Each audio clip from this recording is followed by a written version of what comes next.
വർഷത്തെ ഇടവേളയ്ക്ക് ശേഷം സദ്ഗുരു ശ്രീ മാതാ അമൃതാനന്ദമയി ദേവി തൃശൂരിൽ പഞ്ചിക്കൽ ബ്രഹ്മസ്ഥാന വാർഷിക മഹോത്സവത്തിന് മുഖ്യ കാർമ്മികത്വം വഹിക്കാനായാണ് അമ്മ തൃശൂരിലെത്തിയത്. വൈകിട്ട് 6:30 അയ്യന്തോൾ ബ്രഹ്മസ്ഥാനത്തെത്തിയ അമ്മയെ വാദ്യമന്ത്രഘോഷങ്ങളുടെ അകമ്പടിയോടെ പൂർണ്ണകുംഭം നൽകി തൃശൂർ പൗരാവലി സ്വീകരിച്ചു.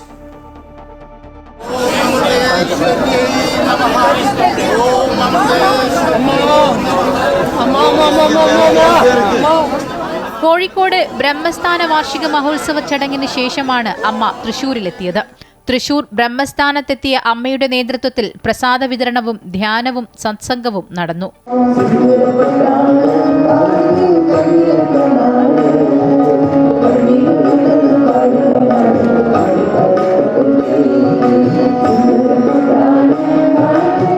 നാളെ രാവിലെ 11 മണി മുതൽ അമ്മയുടെ അനുഗ്രഹ പ്രഭാഷണം, ഭജന, ധ്യാന പരിശീലനം എന്നിവയുണ്ടാകും.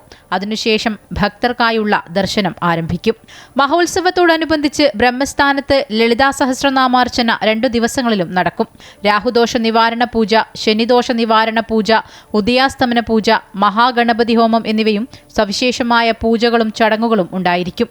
മക്കളെല്ലാവരും അത്യധികം സന്തോഷത്തിലാണ് അമ്മയെ സ്വീകരിക്കാൻ. ഇനിയുള്ള 2 ദിവസങ്ങൾ അമ്മയുടെ വാത്സല്യം നുകർന്ന് തൃശ്ശൂരിന്റെ മക്കളെ ധന്യരാവാൻ കാത്തിരിക്കുക. മാതാ അമൃതാനന്ദമയി മഠത്തിലെ മുതിർന്ന സന്യാസി ശിഷ്യന്മാരും ബ്രഹ്മചാരിണികളും വിദേശികളും സ്വദേശികളുമായ 1000-ഓളം വരുന്ന അന്തേവാസികളും അമ്മയോടൊപ്പം തൃശ്ശൂരിൽ എത്തിയിട്ടുണ്ട്. നാളെ രാവിലെ 6 മുതൽ വൈകിട്ട് 6 വരെ നീളുന്ന ലളിതാ സഹസ്രനാമം അർച്ചനയോടെയാണ് ചടങ്ങുകൾ ആരംഭിക്കുന്നത്. എല്ലാവരും തന്നെ വളരെ സന്തോഷത്തിലാണ്. എത്രയോ വർഷങ്ങൾ കൂടി ഇവിടെ വന്ന് എത്തുന്നതിൻ്റെ ആ ഒരു ആവേശം, ആ ഒരു ഭക്തിയുടെ ആ ഒരു പ്രസരണം, ഇതെല്ലാം ഭക്തരിൽ കാണാനുണ്ട്. എല്ലാവരും നല്ല ആനന്ദമായിട്ടിരിക്കുന്നത്, സന്തോഷത്തോടു കൂടി ഇരിക്കുന്നത്. തൃശൂർ ജില്ലയിലെ രജിസ്റ്റർ ചെയ്ത അമൃതശ്രീ അംഗങ്ങൾക്കുള്ള സാരികൾ, പരിസ്ഥിതി ദിനത്തോടനുബന്ധിച്ചുള്ള വൃക്ഷത്തൈകൾ എന്നിവ അമ്മയുടെ സാന്നിധ്യത്തിൽ വിശിഷ്ടാതിഥികൾ വിതരണം ചെയ്യും. അങ്ങനെ ഇനിയുള്ള 2 ദിവസങ്ങളിൽ ശക്തന്റെ തട്ടകം അമൃതപുരിയായി മാറും. അമൃത ന്യൂസ്, തൃശൂർ.